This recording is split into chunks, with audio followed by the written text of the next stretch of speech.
girls. First off, sorry, I'm getting some weird shadowing going on my face, or weird lights.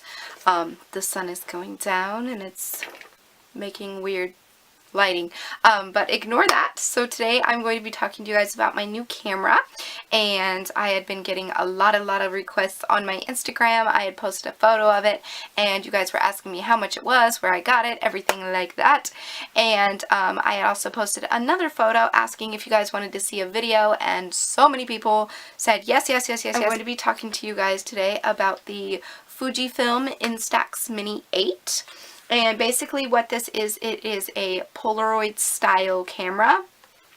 One of the biggest mistakes that people make is calling these pictures or these cameras Polaroids. Polaroid is a brand name. It's not a type of camera or a type of photo. It's actually a brand name, just like Canon or FujiFilm. It's a brand. So you can't say, oh, I got a new Polaroid camera when the brand is FujiFilm. It's kind of not accurate. So this is a Polaroid type camera. So it's like a Polaroid in the fact that it is an instant camera. You take a photo and the picture comes out the top. Now this camera is completely and totally amazing. I am in love with it. It does come in several different colors.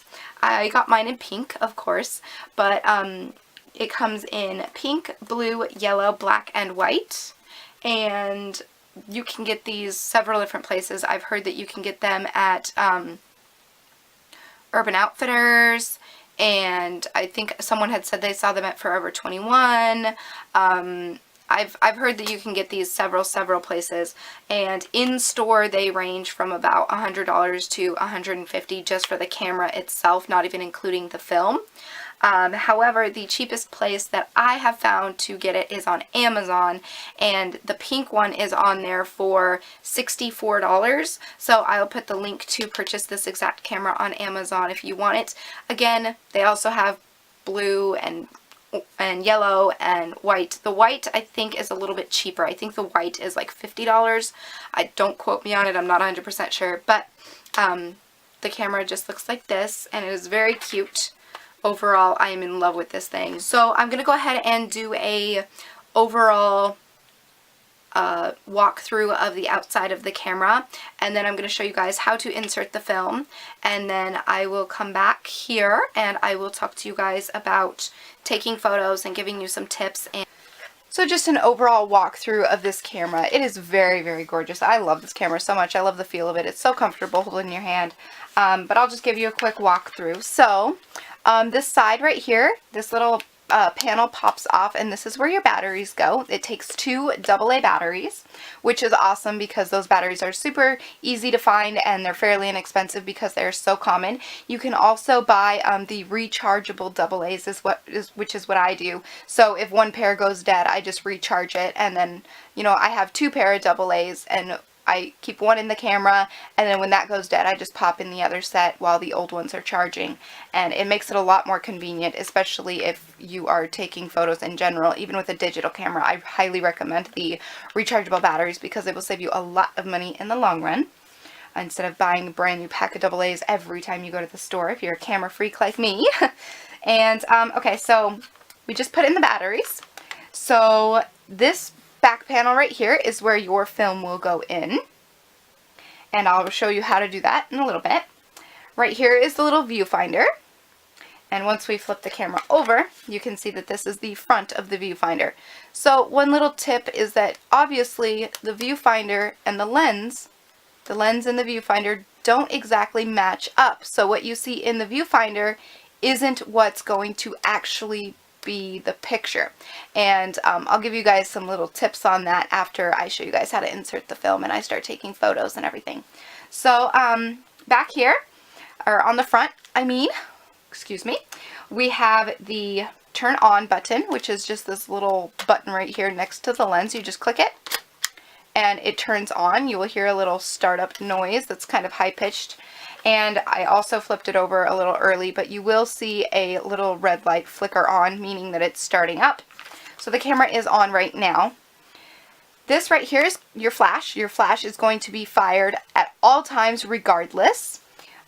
This camera does not have an option to turn flash off.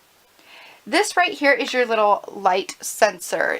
This little dial is going to use this little exposure calculator or determinator to kind of calculate which of these settings you want to take your photo in. So right now I'm inside, so the little house icon is lit up, and then there's also one for cloudy or shady, then there's one for semi-sunny, and then there's one for really sunny, and then there's one for high key. It's called high key. This one will never light up, but these four will. So as you can see, it is on house.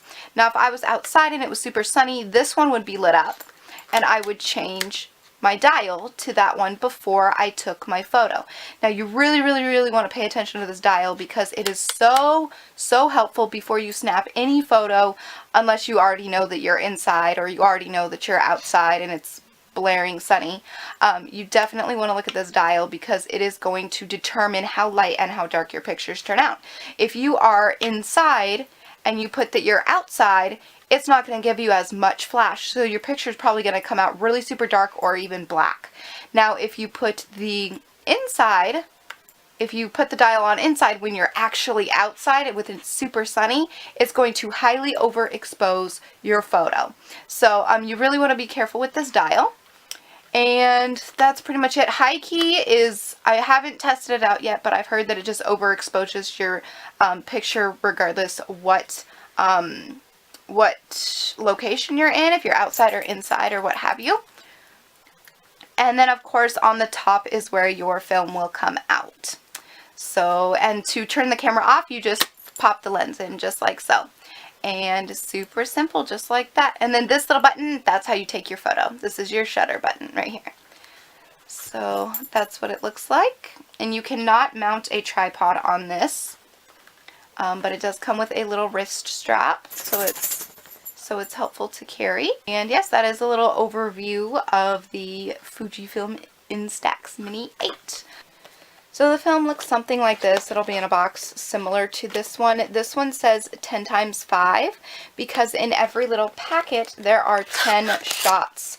And so depending on how many shots you have purchased or you've picked up, it will either say just 10, or it will say 10 times 2, so that would be 20 shots. So this little thing right here says 10 times 5, so I had 50 shots. I am on my second pack, so as you can see there are still 3 left. So I'm going to show you guys how to insert film into the back of the camera. Obviously when you are down to the wire and you need to insert some film, it will either have a 0 here, or if your camera is brand new, I believe it is an S that shows in this little corner.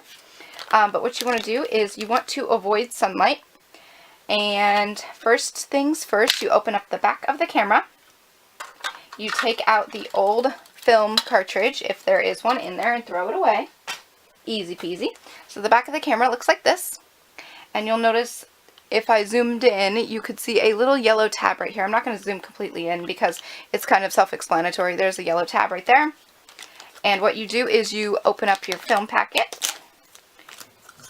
And on one end, it says do not press. So this back piece right here, it says do not press on this side. That's very important because it will affect the film.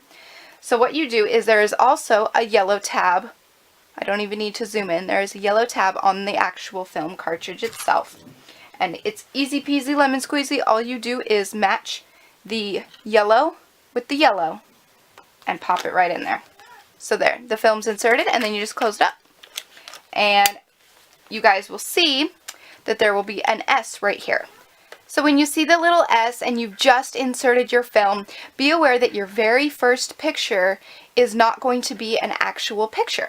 And I'll show you exactly what I mean. So as long as it says that S and you just inserted your new film cartridge, you're going to turn the camera on. You're going to wait for it to start up. Wait till you see the little red light in the back. It just flashed. And so then what you're going to do is you're just going to take a photo. And this is required as soon as you put a new film cartridge in. So I'm going to take a photo. And you will see that this is not an actual picture.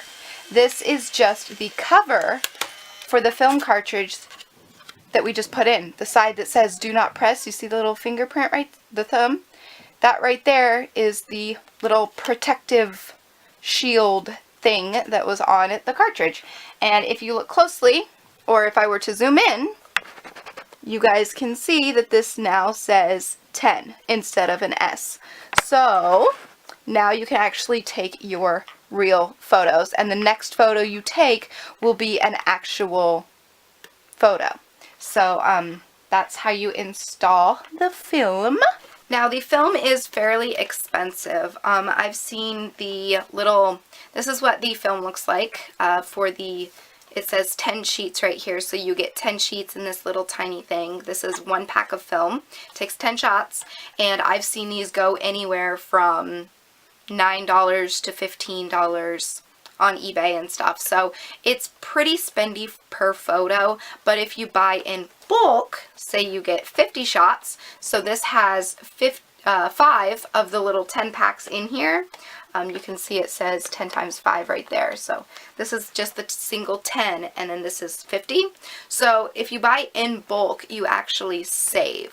So like this is like $10 to $15 just for 10 shots, whereas I found this on Amazon. Well, I actually bought the camera. It was under the recommended listings or recommended products that people had also purchased or whatever. And it was on there for $30 something for 50 shots. So instead of paying $1 per picture, you're not paying $1 per picture, because if you were paying 50 shots, that would be $50, and it's $30. So if you buy in bulk, you definitely save a lot more. So that's the only negative thing I can really say about this camera is, one, it's a little bit heavier than what I expected, and two, the film is pretty spendy, but for what it is, it's pretty cool. I mean, you pay that much for ink in total anyway, you know, $1 per picture, and you print out like how many pictures on your computer. So I don't know, it kind of works, and it's just really neat to have the pictures like there, like instantly, without having to be able to visualize it first, and without having it digital. I think it's so cool that they're kind of going back to the olden days. I had always wanted a Polaroid style camera growing up. Always, always, always. I thought they were the neatest thing in the world, and when I found out about these, I wanted them so bad, and I was saving up to get one, and I finally have one, and I love it so much. It is so cute, so adorable, and I just love the style of it. So now moving on to tips and tricks of this camera. Tip 1 being that the flash goes off every single time you click the shutter button, regardless what setting it is on. A quick tip that I've learned is you can take electrical tape or, you know, paper or whatever, just as long as it's not clear tape, because that kind of defeats the whole purpose. But you can put any tape, maybe like duct tape, or, you know, with a cool design or whatever, just put it right on the flash, and then when you go to take a picture, or if you're taking a picture somewhere where it's really, really already bright and you don't want the flash to go off and kind of make an overexposed picture, you could just cover up that flash, and then the flash will still go off. It's just there's something blocking it. Also, when you are taking a selfie, the best advice I can give is to line your nose up with the lens, because you know how the viewfinder and the lens don't really line up together. Line up your nose with the lens itself and hold it about an arm length away. You can use 2 hands or 1 hand, whatever, but if you take a selfie, you want to line up your nose with the lens. That will guarantee that you're somewhat centered in the photo. Now, if you're taking a photo with several people, I would recommend turning your camera this way, so it is a horizontal photo rather than an up and down. If you're taking a selfie with just one other person, you could probably do vertical, but if you're taking it with several people, I would do it, you know, this way, so it's like vertical or horizontal, so you can get more people in the shot. Also, I had my cousin take a photo of me when we were out of town, and she was standing fairly far away from me, and she said that my whole body was in the viewfinder. And when the photo actually printed out, you can see, even from being that far away from the camera, you can see that my body wasn't even taking up the whole screen, the whole photo. So the viewfinder sees closer than what you really are. So It's the opposite of a car mirror. You know how it says at the bottom, objects in mirror are closer than they appear? It's the opposite. So if you're looking in the viewfinder and you see something really, really, really close up, you're actually probably it's going to turn out a little bit further away. So with this one, you can see I was really far away. She ended up having to get like this close to me to get just from my waist up. Play with it, experiment. If the lighting is really, really bright inside and you don't want to use it on the indoor setting because you're afraid that the flash will go off maybe a little bit too much, you can always click it over to like the cloud icon or what have you. Just because it suggests one thing, you can always go in and change it later. However, I highly recommend if you're just beginning with it and you're not really wanting to waste your film, or you're not wanting to test the waters with it, because it is kind of an expensive device to use, meaning the film is expensive and you don't want to waste it. Just stick to keeping your dial on whatever is lit up. But if you want to be a little adventurous and test out all the different styles and the different exposures, feel free to play around with it. If you have film to waste, be my guest, go ahead, test it out. It's your camera, do what you choose, and that's pretty much it. So I will go ahead and demonstrate. I'll take 2 selfies for you guys. I will waste my film for you guys so you can see. I'm going to take one with the indoor setting, the one that it's probably going to tell me to use, and then I will also take one with the cloudy setting. I'm going to take the exact same picture, only it's going to be a little less exposed. So to turn it on, we just push this button down here on the bottom, right here. You hear a little startup sound. It's pretty high pitched. And you get ready. Make sure you want to see which, so the little light that indicates that we are indoors has lit up, so I'm going to take a selfie with that one first, and then I'm going to take one sitting in the exact same spot, almost the exact same pose, and I'm going to do it on the cloudy setting. So here we go. We'll take a selfie. Let's see if I can take this here. Okay, ready? Set. So I just took a selfie, and it's going to come out the top. So I just took a selfie with the indoor setting on the camera, and it is a little bit blurry. You can kind of see it starting to develop. But with these, with the new Polaroid style cameras, with these instant cameras, with the FujiFilm Instax Mini 8, you don't want to shake the film because all of the developing is happening inside the film, not on the top, which is what's really kind of cool, because then you don't have all the ink smudges like you did back in the old days. You can kind of just touch it and play with it and whatever while it's developing, and it won't affect it. However, if you shake it, it will cause the ink to flare out because it's inside the film, it's not on the surface. So you don't want to shake it, and it takes about 10 to 15 minutes to fully develop is what I've heard, but you can see it's already coming in. So that is what it looks like so far with just the indoor setting on. And now I'm going to go ahead and take a selfie with the cloudy setting. So it's going to again tell me that I am indoors and to put it on the indoor setting, but I'm going to go against the grain and put it on the cloud. So I'm not going to get as much of a flash. So I'm going to hold it far away, and I'm going to pose the same. And now we're going to see how this one turns out. So looking at the 2 photos right here, this is the one on the indoor setting that had kind of an overexposure flash. This one you can see I was holding the camera a little bit further away, and I did it on the cloudy setting even though it told me to use the indoor setting. So I'll let you guys kind of look at those for a second. I love the coloring of this one more.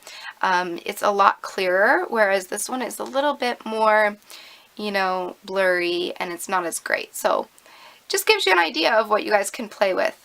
So if you are out and about taking photos and you are nervous to kind of throw the prints in your bag and you don't want them to get ruined, invest in something like this. This is the coolest little thing that you wouldn't ever expect ever, because these pictures are credit card size or business card size. They fit perfectly in these little business card or credit card holders that you can get pretty much anywhere. I got this particular one on eBay for about $2, and you can see that the pictures will just slide right in there, and they're just in there, and then you can kind of close it up, and they are safe and sound in your purse. They won't jumble around and get all messed up. There is quite a bit of room in here, so you can fit several pictures in this little thing. How I store all of my photos is I get a binder. I just am using My Little Pony binder right now, and I get the trading card pages that you can get at Walmart or online or wherever. You get the little trading card pages, and your pictures fit perfectly in there. If you guys want me to make a separate video, go ahead and comment below. I'll probably be making it anyway, showing you guys my pictures that I have taken. I do have a blog where I have been posting my Polaroid type photos that I have been taking. It is candiedmoments.tumblr.com. I will post the link in the description box so you guys can go check it out if you want. I've also been posting a few of them on my Instagram as well, but I've been taking tons of photos. So that is going to wrap up this video on my Polaroid type camera, the FujiFilm Instax Mini 8. A mouthful to say, but such a beautiful, awesome, fun device. Would I recommend this camera to anyone and everyone? I highly recommend this camera to...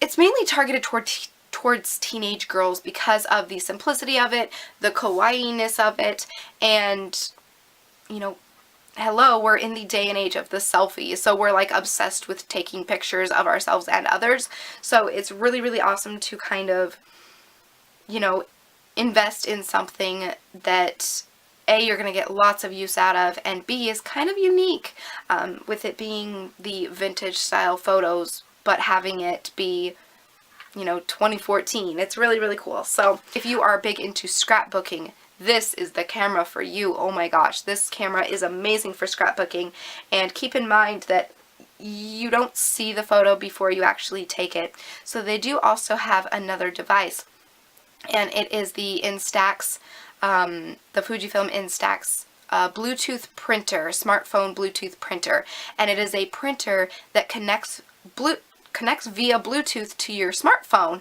and you can print off any photo on your smartphone through that little printer, and the pictures print out just like this. So if you're interested in that as well, those are more expensive. This camera I got for $60, like I said. The printer, it goes for about $150 to $200 or so on Amazon. So if you're interested in the smartphone printer, that would be really, really cool. I think I might invest in actually getting that, because I would love to be able to see the photos before I actually print them out, because the film is so expensive. And if I want to go on vacation and take a bunch of like traveling photos or whatever, I can just take my cell phone and take tons of pictures on my cell phone, and then come back home and print them off the little Bluetooth printer, rather than having to lug this around with me everywhere. So I hope this video was helpful for you guys and you enjoyed it. Check out my blog for my photos. Again, I will probably be doing another video as well, just on the prints or the photos themselves. And with that being said, I'm gonna go ahead and go. Comment below telling me if you have an Instax Mini 8, and if you love it, what color you have. Sorry this video was so long, but I really hope it was informative for you guys and it answered all your questions. And with that being said, I will talk to you guys in my next video. So until then, so long, stay strong, stay true, and be you. Okay, bye!